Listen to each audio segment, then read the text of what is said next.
everyone. I may have to sit here just a second for people to calm down a little bit, but we've had an exciting day today. Both Gemma and Faith's litters went out into the snow, were introduced to the snow, and boy did they have a great time. Bob is in the process of getting ready to upload some videos for you of them playing in the snow, so we hope you enjoy those. A lot of information I want to cover with you tonight. I'm going to try to do it as quickly as I can, and then I will hold the puppies up, and we may switch to Gemma's pen, which means you have to go to the website to the other dove to put us in that pen. I want to start off a minute. A lot of questions about what kind of crate we're going to buy. As you can see behind me here, we prefer the open wire crate. I think the traveling crate makes them a little claustrophobic. There's not as much space for them to see out. I would suggest that you purchase the Golden Retriever size, which is 42 by 32 by 28. No reason to buy a smaller crate. They usually come with wire partitions that you can make this crate smaller. And what you want to do when you go home is to give them a very tiny space, just enough space to lie down in, because we're trying to teach them not to potty in the crate. I may put a toy in there. I would not recommend that you put a blanket or a towel or anything in there like that at first. I would let them learn not to go to the bathroom in the crate before you put anything in like that. As far as food and treats, the puppies are presently on Canidae. It's spelled C-A-N-I-D-A-E, all stages food. It's kind of a holistic dog food. We get ours at Pet Supply Plus. I don't know what pet stores you have available to you. You can also purchase it online and have it delivered right to your door. It's made with complete meat products, no meat byproducts. It is void of whey and corn, which are two grains that puppies can be very allergic to. We've got somebody dreaming over here in the corner. Right now, when your puppy goes home, I would say they're probably going to eat around maybe 3 cups a day. And what I started doing with this litter is taking the actual small kibble, soaking it thoroughly in water for about 15 minutes before they eat, and serving them that. I want them to be able to eat the whole kibble moistened before you take them home. Gemma's litter I'm still grinding in the blender right now. Treats, they really haven't had treats per se from the box. We just give our dogs the regular Milk-Bone treats, or a biscuit as we call them, every night before they go to bed. They have been introduced to peanut butter. They love it. I always do that to be sure that no one is allergic to it, just as in humans, before they go home. They're going to have cheese before they go, and yogurt, just to kind of stimulate their sense of taste. So, New Vet vitamins, which can be found on the website. This is the New Vet Vitamin Plus, which is full of antioxidants to counteract the free radicals that supposedly cause cancer in the Golden Retriever or any dog. This is the New Joint Plus. This is a joint supplement that I highly recommend you put the puppy on from now until the age of 2. Hips continue to develop the first 2 years of its life. If you don't want to use the New Joint Plus, you can also use the human grade of glucosamine and chondroitin. You need to consult with the vet as to how much of that to give them.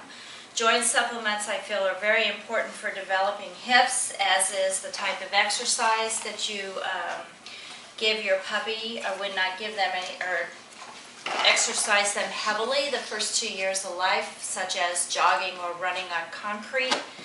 Heavy activity like that. There are environmental causes to hip dysplasia, and running or excessive exercise is one of those causes. So kind of take it easy on them the first 2 years. They should love to swim. They're a little spunky right now. And walking is fine. Just don't want to run them really, really hard. A lot of people ask me, do the vitamins really work? To be honest, I don't know. I will tell you that they give them an incredibly soft coat. I feel like that I'm trying to do everything I can to help avoid cancer in the breed. People have asked, do we treat our yard for fleas and ticks? No, we do not. I don't want them around any unnecessary chemicals. As if we go to the groomer, they always use natural soaps on my dogs, and there's always something they can spray them with or whatever to prevent, supposed to help prevent shedding. I don't do anything like that. I think the less exposure to chemicals, the better off we are. We use Advantage Plus, which is a topical that we put on the dog in 3 different places. This is to help prevent heartworm, fleas, hookworm, roundworm, and whipworm. It's all in one medication that you give to them. We treat our dogs year-round for ticks or fleas.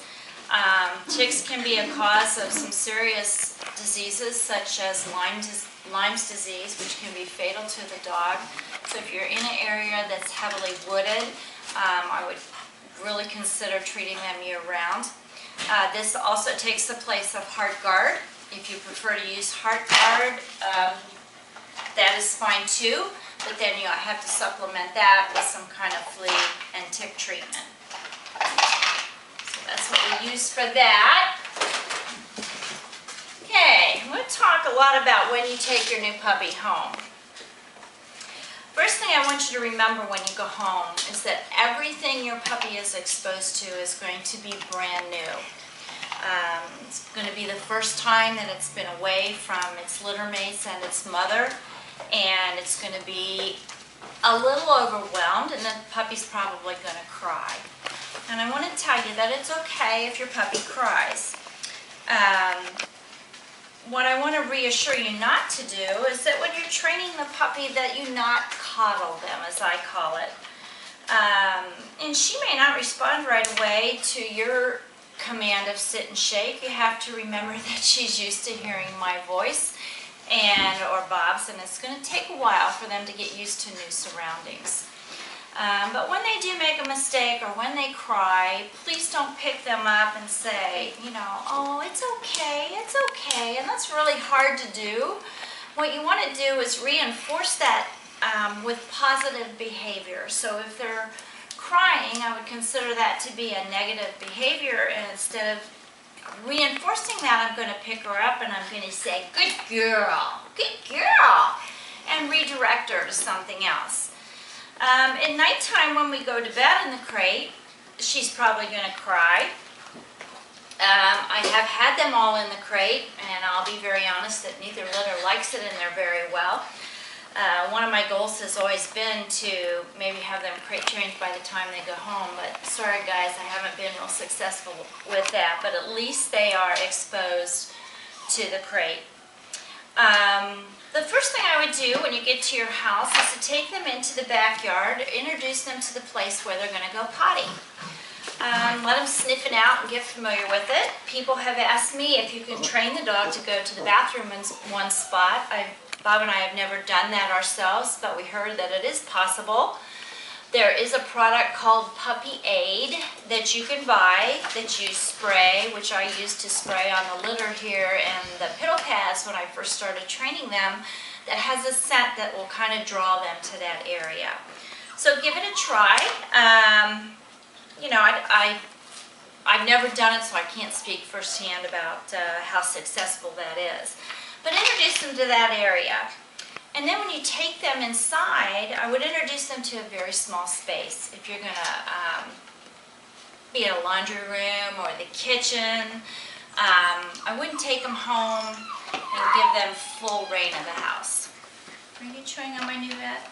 That's okay. Keep you busy. Kind of let them get used to one area. You're going to have to give them limitations, and you're going to have to give them boundaries, and you're going to have to be very clear with them, and consistent, so they follow through and they will learn what they can do, what they can't do. When they're comfortable with one area, then you expand the area some more. Don't take them home and give them free run of the house.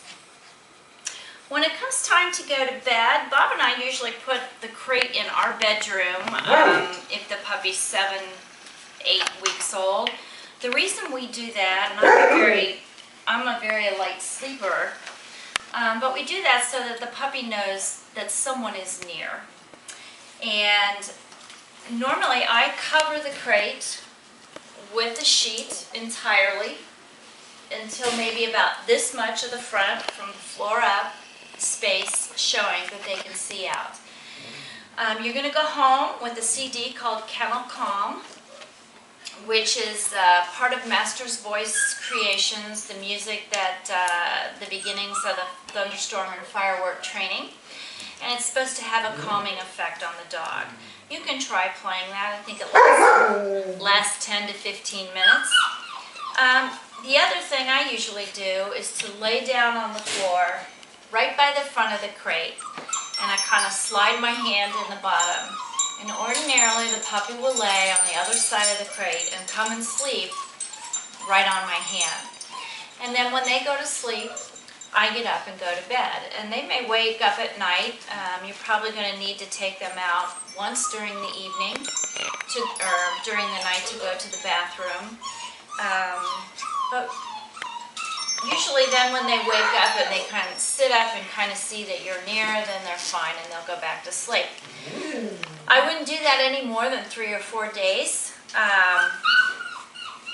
You know, if it's been 2 weeks and you're still laying at the bottom of the crate and not going to bed, then I say it's time to either move the crate out of the room and you're just going to have to let them cry it out. Crying it out is perfectly okay. A lot of us, myself included, can't stand to hear the puppy cry, but you need to be tough and not put them in your bed, because I guarantee you if you put them in their bed once, you'll never get them out. Now if you want to sleep with the dog, that's perfectly fine. But we always crate train our dogs, and all of our dogs still sleep and eat in crates. And they enjoy that because being in a pack, they're used to being in dens, and it's kind of their safe haven, and a lot of our dogs will go in their crates with the door open and just sleep there anyway. So that's what I would do for nighttime. When you take the puppy home, I would say that you're going to take everything that I have exposed these guys to, and they're probably going to digress about 2 weeks. And by that I mean they're going to be apprehensive. They're going to be somewhat, you know, because the surroundings are new. I would suggest that when you run the sweeper, start at a distance from them, work your way up toward them. They're all pretty much used to the sweeper here, both litters. If you're going to bang pots and pans, that's perfectly fine. Start at a distance, work your way forward. And they'll remember eventually, but they'll be maybe slightly overwhelmed at first. So don't feel bad if the puppy is somewhat shy when they get home. That doesn't mean that they have a bad temperament or that they're skittish. It just means that they need to adjust to their new area. So they had a great time outside today, and Mama Gemma has decided that it's time to wean her babies, and they're not very happy about it. So we're listening to a lot of crying. You may even hear it in the background, and you just have to let them cry it out. That's okay.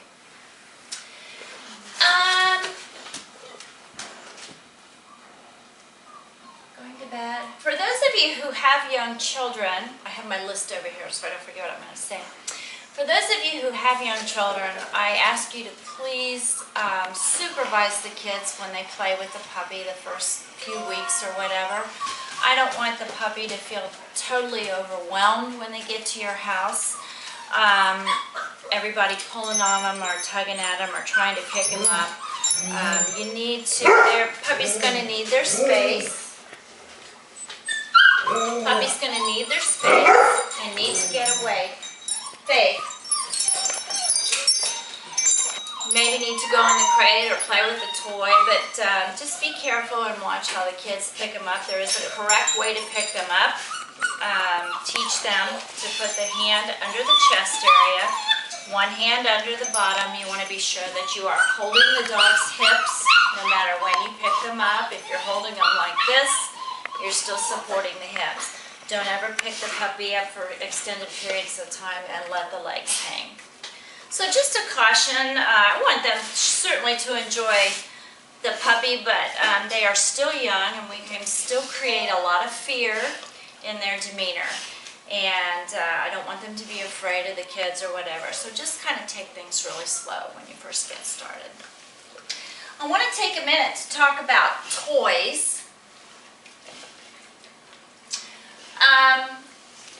As you can see, we have all kind of stuffed animals and squeaky balls and bright colored things and tennis balls. They love all of that.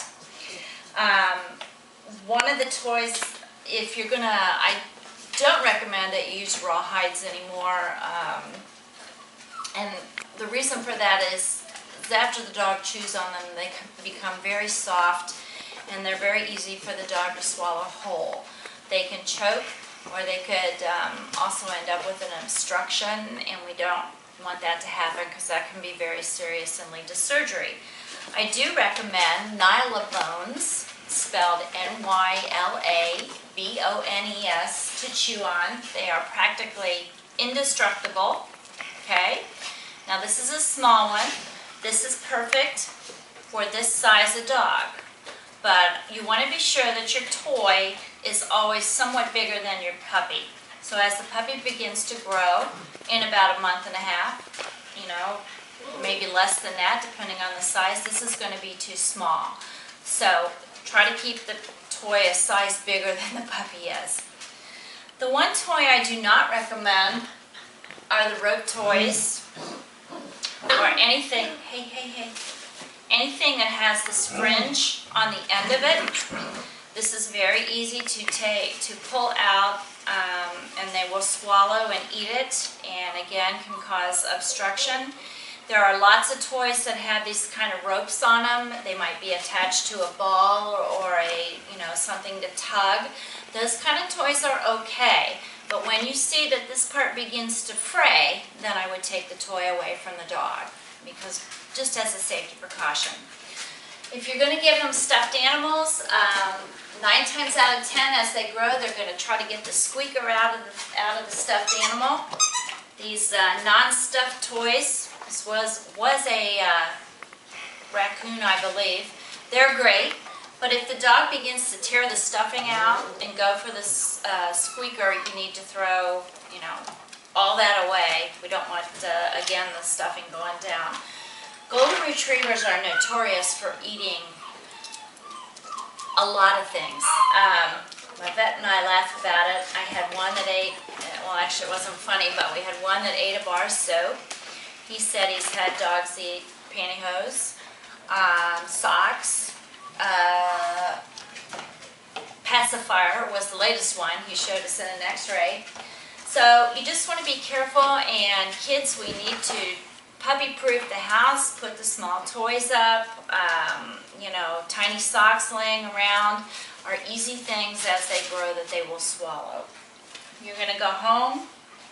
I don't have one right here with me, with a braided toy made from fleece. And those are fine as the puppy begins to grow. The ends of it they may pull the ends of it off and they can swallow that. So I would suggest at that point that you take the toy away from them. Okay, I think the main thing that I need to impress with all of you, we've had this happen in one situation, is probably the most important thing, is that there needs to be an alpha human in the family.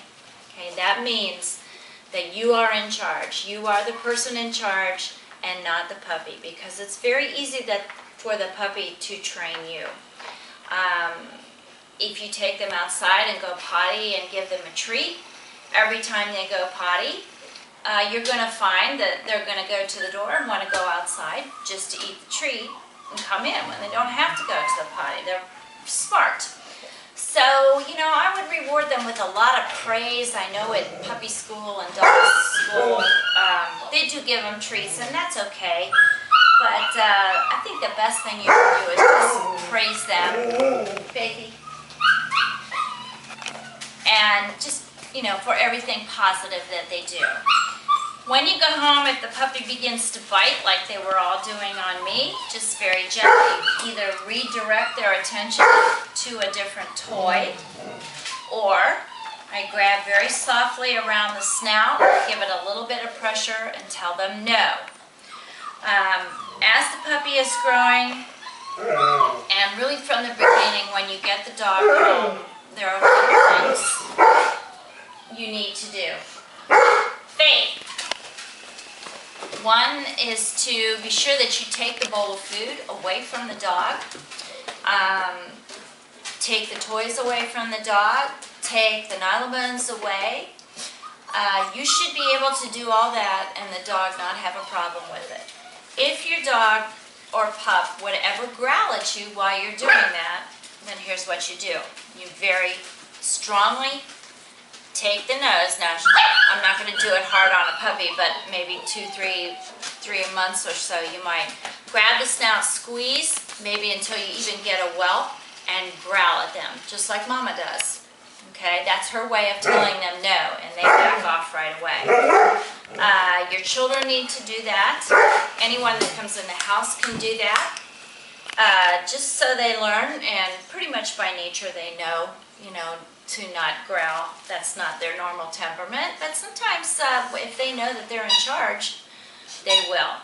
So I encourage you, when you train the dog or do the commands that I do, to give them one command. Use a hand sign if you have a particular hand sign that you want to use. Sometimes if you take the dog places that words are not appropriate, hand signals come in wonderful. If you have a hand signal for sit or stay or down, any of those. So it's just important that everyone in the family be in charge of the dog and the dog not in charge of you. It's not going to work otherwise. Okay, a few questions I had that I want to take just a second to answer. Number one, I failed to mention that I would always keep Benadryl in the house, either tablet or liquid, in case they are stung by a bee or something they eat causes their throat or something to swell. Before you can get them to the vet, to give them some Benadryl, the antihistamine is going to be a big help there. So I recommend that you keep that on hand. You're going to be going home with a puppy packet, which I'm just finishing up, which is about 3/4 of an inch thick. It is a wealth of information. There's an article about crate training. There's an article about, you're going to get all the training that I've done, their schedule, the medical vet stuff, all that will be in the puppy packet. Okay, what's the best type of comb or brush to use? There's two types that we use here. One is kind of a long tooth comb, okay, for just some topical brushing. Really good, goes all, especially when the dog is older. The one brush that I highly recommend to you is called the Furminator, okay? And what this brush does has what this comb does has very teeny tiny teeth.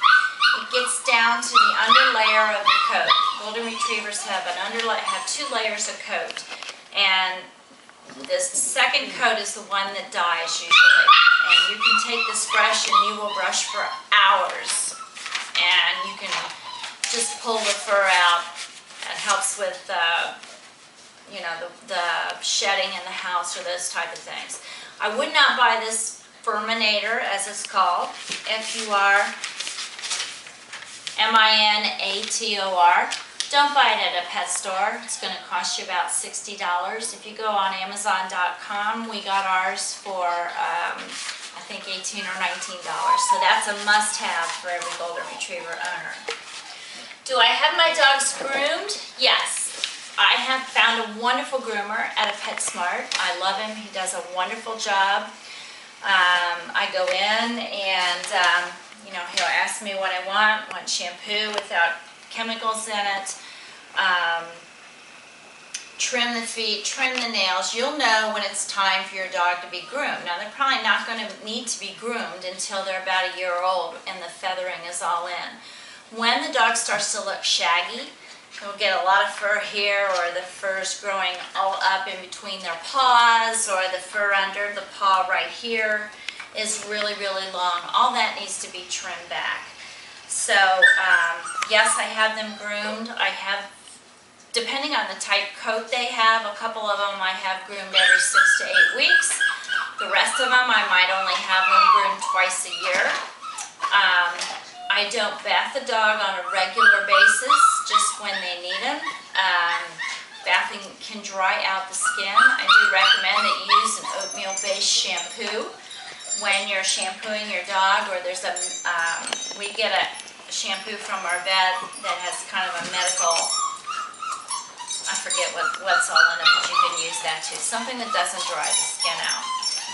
When the dogs get muddy, and believe me, mine are all muddy right now with the weather we've been having, if the mud dries, okay, you just take a brush and it brushes right out. So just because the dog is light in color and it gets muddy doesn't mean that you have to give it a bath all the time. If you can, in a position to let it dry and then just brush it out. Nail clipping is something that you have to do on as needed, I would say. A lot of the puppies have very white ends of the nails, okay? That's the part that you want to trim. Some of the pups have black nails, okay? Now those are really hard to trim.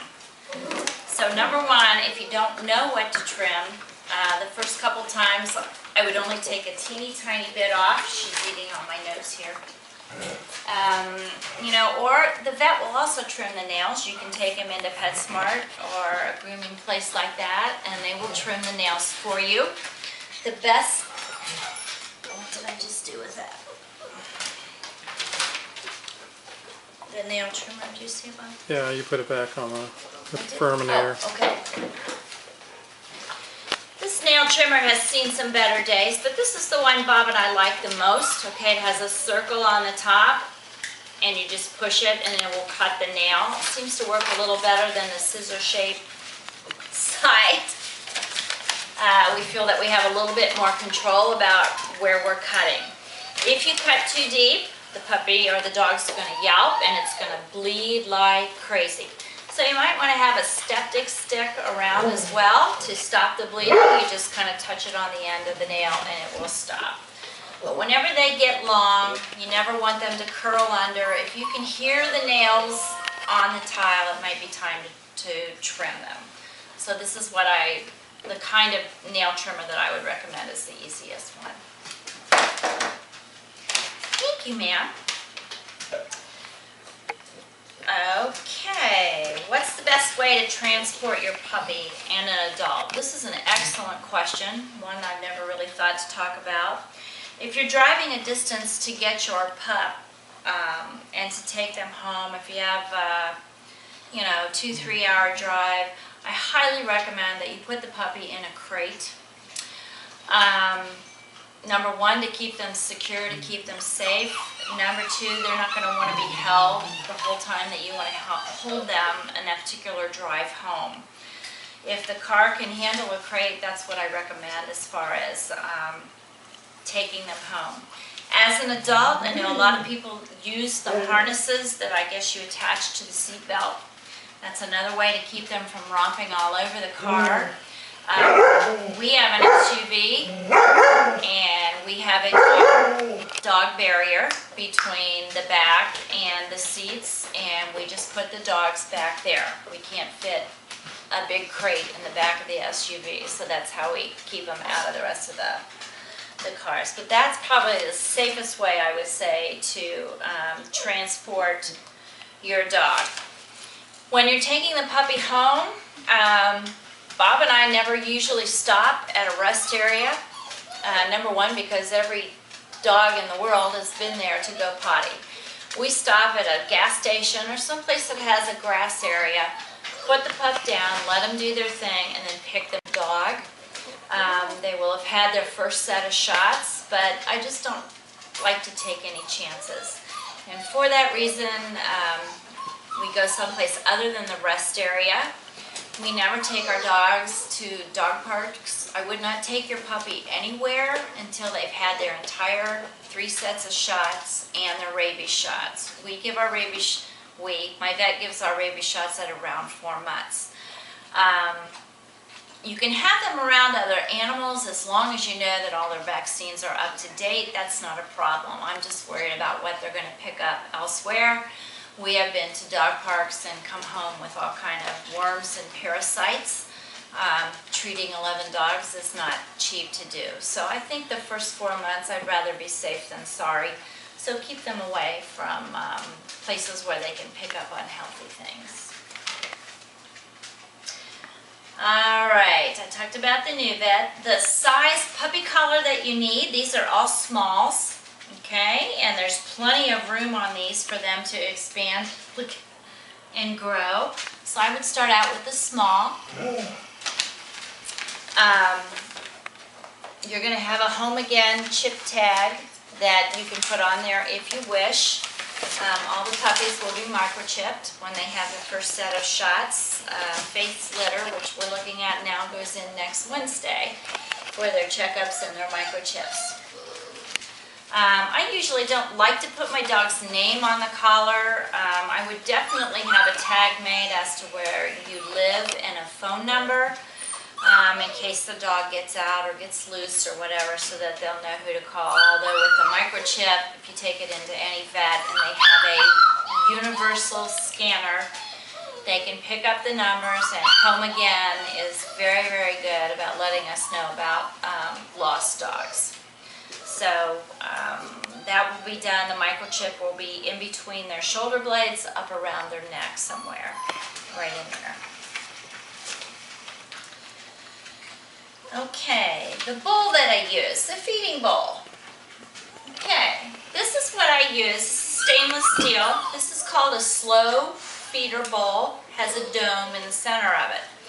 Now this isn't so much of a deal when the puppy is small. As the puppy grows, some dogs tend to really wolf down their food, okay, and that can be dangerous. They can develop what they call bloat or twisted stomach. And if that happens, dog can die within 20 minutes. This bowl is designed to slow them down when they eat. They don't like them very well. When we first got them, they walked in circles to eat. Some of them still learn to gulp the food down. We had to go to a bowl that actually has 4 separate compartments to put the dog in, so he really has to work to get his food.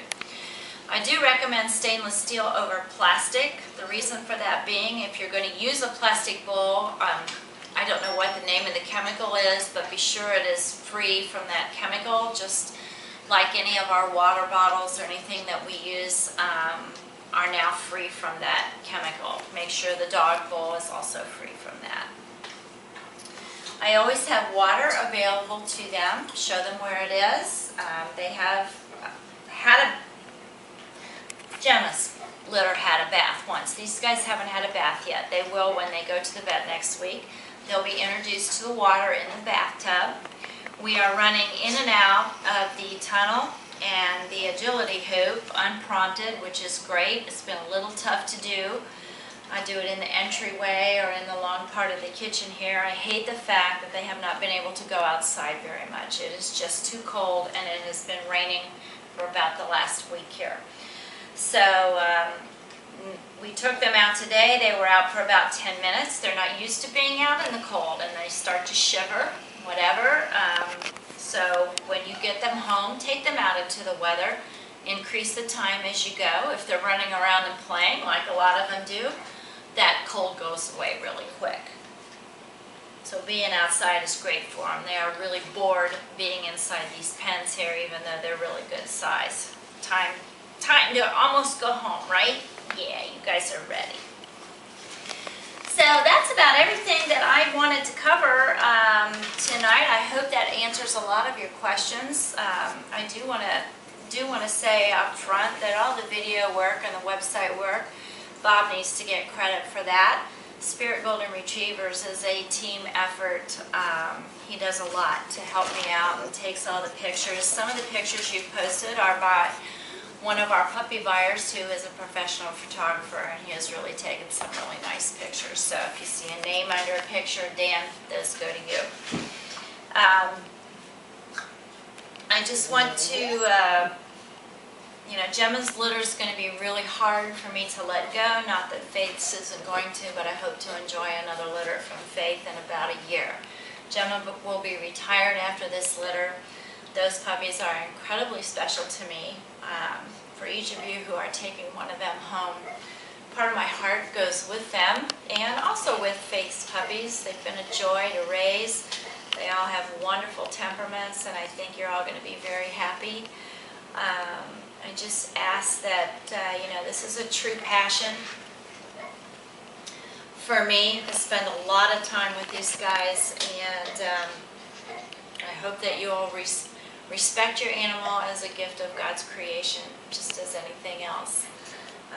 We have gotten to know all of you, and you've just been wonderful families. The time that you screen us as breeders, we also screen you as puppy families. These guys are like my kids. I'm very concerned about where they're going and who they're going to be living with the rest of their life. I hope that your commitment to the pup is lifelong. If for any reason you get the puppy home and it does not work out for you, I definitely want the puppy returned to me here at Spirit Goldens, not sold or given away to anyone else. They are special to me, and I just need to know where they are all the time. So, any other questions, drop me an email. Time here is of the essence. I have no time. It's a 7 o'clock to 11 o'clock job nowadays, taking me about 2.5 hours to clean up in the morning, but it's also been a joy. I've enjoyed each litter. So I wish you all the best. We'll see you either this weekend or whenever you're picking your pup up to go home. Won't be long now. So from Bob and I and all of our furry friends here at Spirit Goldens, we just want to say goodnight. Thanks a lot. Have a great evening. Okay, I forgot. I was going to show you puppies. Okay, I'm going to try to come up here to the camera a little bit. Okay, this is Miss Purple. Miss Purple is a big girl with an incredibly gorgeous head, beautiful coat, and great conformation. All of these pups are big for their age, have incredible coats, very furry, and gorgeous heads. That's Miss Purple. Purple Paws, I call her. Okay. Oh, buddy, I'm sorry. I woke you up. Hey, this is Mr. Green Dot, I call him. He has an incredible temperament, loves to play, they all do. Great coat, beautiful conformation. I don't think you can go wrong with every one of these puppies. That's Green Dot. This is Mr. Red. You look at the camera for him, huh? Again, nice coat. I know you can't tell conformation, but I look at how they walk and how they prance. Mr. Red. I'm sorry, I have to wake you up.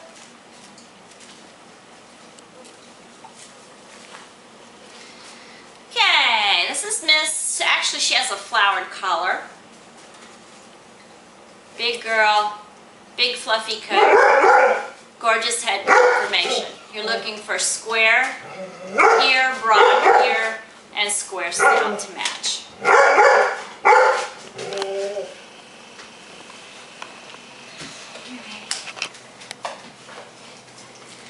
Okay, this is the bruiser of the gang. This is Blue Check. She is right around 10 pounds already. Heavy. Nice head. Beautiful coat. Good girl. It's behind me here.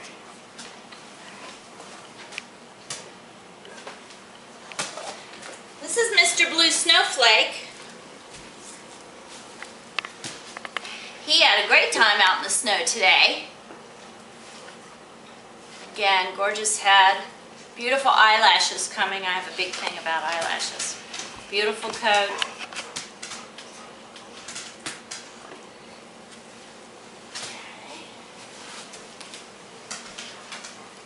Come here, Missy Zebra.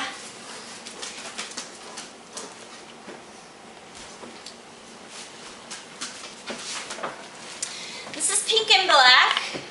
We call her Miss Zebra. Collar looks like a zebra. Nice stops, short snout, 90-degree angle there between forehead and nose. That's Miss Zebra.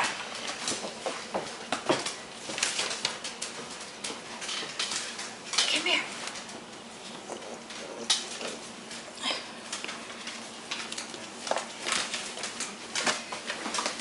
Hi, this is Mr. Green Check. Again, nice head, beautiful coat, big boy.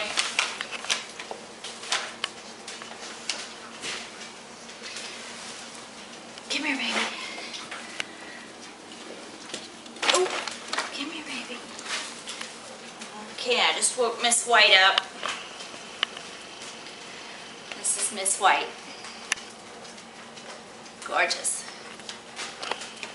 Aren't you? Beautiful.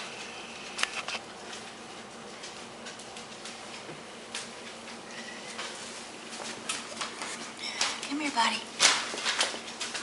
Ugh, pick you up.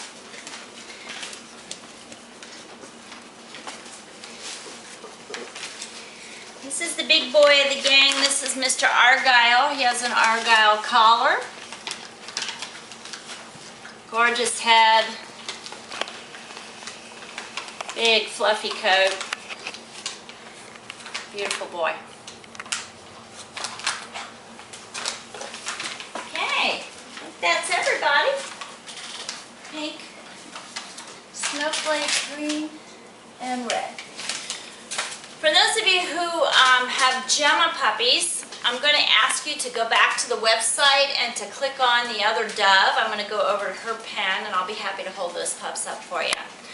Have a great evening, guys, and thanks.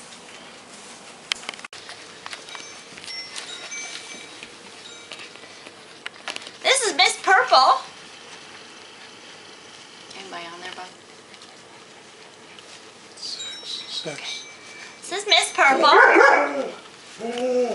Yeah, she's a cutie. Nice head, beautiful stop. By stop, I mean this space right here, 90-degree angle between nose and forehead. Faith, can I have a shirt back, please? Thank you. Nice fluffy fur. That's Miss Purple. Okay.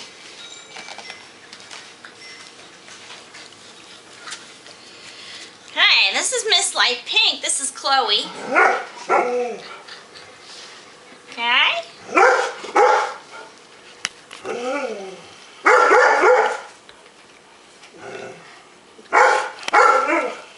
Quite as big as Faith's pups, but you got to remember they're putting about a half a pound a day on of weight. Beautiful long eyelashes. That's Miss Chloe. Okay.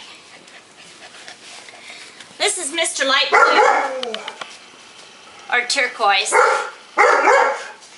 He's got a gorgeous head, pretty eyelashes. Wait till you see them after I give them a bath and blow them dry. They look like little polar bears. Let's go, baby. Okay, this is Mr. Orange. Mr. Orange got a lot of fur, great temperament. Had a good time out in the snow today. That's Mr. Orange.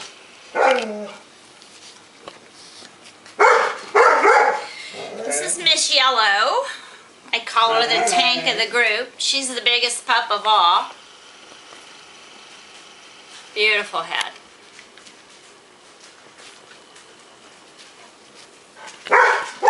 That's Miss Yellow.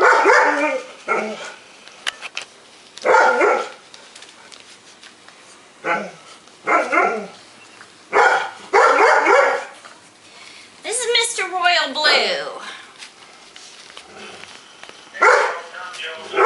Mr. Royal Blue is not having too good a time weaning from Mom, but that's okay. Here we go. Royal Blue. Okay.